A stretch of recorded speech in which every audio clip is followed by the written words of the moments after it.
আগামী যে নির্বাচন, এই নির্বাচন কিন্তু অত্যন্ত গুরুত্বপূর্ণ নির্বাচন। আমরা সবসময় বাংলাদেশ জাতীয়তাবাদী দল, যেটা শহীদ প্রেসিডেন্ট জিয়া রহমানের হাতে প্রতিষ্ঠিত হয়েছিল এবং যিনি বলেছিলেন যে আমি একজন শ্রমিক, সেইভাবেই আমরা সবসময় আপনাদের সঙ্গে আছি। আপনাদের সৌভাগ্য যে আমারও সৌভাগ্য মনে করি যে আপনাদের বিখ্যাত শ্রমিক নেতা নজরুল ইসলাম খান সাহেবের সঙ্গে আমি কাজ করতে সুযোগ পেয়েছি, তার সঙ্গে আমি কাজ করছি। তিনি আপনাদের দলের প্রতিষ্ঠাতা সম্পাদক।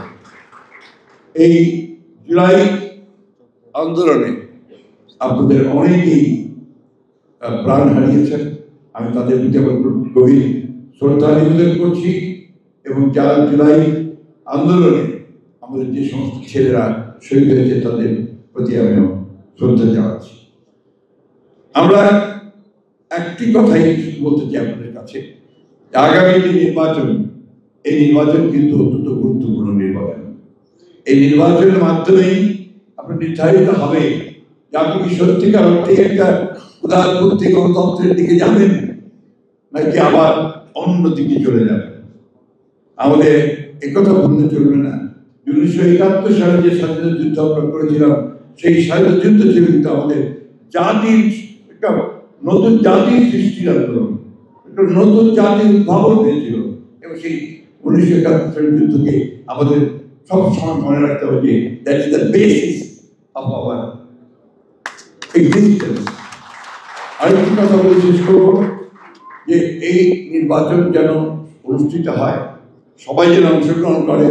রাজনৈতিক দলগুলোকে আহ্বান জানাবো যে আসুন আমরা সবাই যেভাবে ছোটখাটো আমাদের ভিন্নতা, দূরত্ব আছে সেকে দূর করে যেভাবে আমরা আপনার স্মরণ স্বাক্ষর করতে পেরেছি, আসুন আগামী নির্বাচনে আমরা সেইভাবে আমাদের দূরত্বকে দূর করে আমরা আমাদের নির্বাচনটাকে একটা সত্যিকার অর্থে একটা অর্থপূর্ণ নির্বাচনের প্রতি করি। অর্থাৎ একটা অবাধ সুষ্ঠু নির্বাচন হোক, সকলের কাছে গ্রহণযোগ্য নির্বাচন হোক, এবং সেই নির্বাচনের মধ্যে দিয়ে যারা নির্বাচিত হবেন তারা আমাদের পার্লামেন্টটাকে সত্যিকার অর্থে পার্লামেন্ট করে গড়ে তুলবেন, অর্থবহ করবেন। সেই পার্লামেন্টে হবে আমাদের রাজনৈতিক কেন্দ্রবিন্দু। এভাবে যেন আমরা সামনের দিকে এগিয়ে যেতে হবে। আর গণতন্ত্রকে যদি আমরা সত্যিকার অর্থে প্রতিষ্ঠিত করতে সক্ষম হই, তাহলে আমার ধারণা, আমার বিশ্বাস, সেখানে সকল শ্রেণী, শ্রমিক শ্রেণী ও দাবি দাওয়া সেখানে পূর্ণভাবে স্বীকৃত হবে বলে আমি বিশ্বাস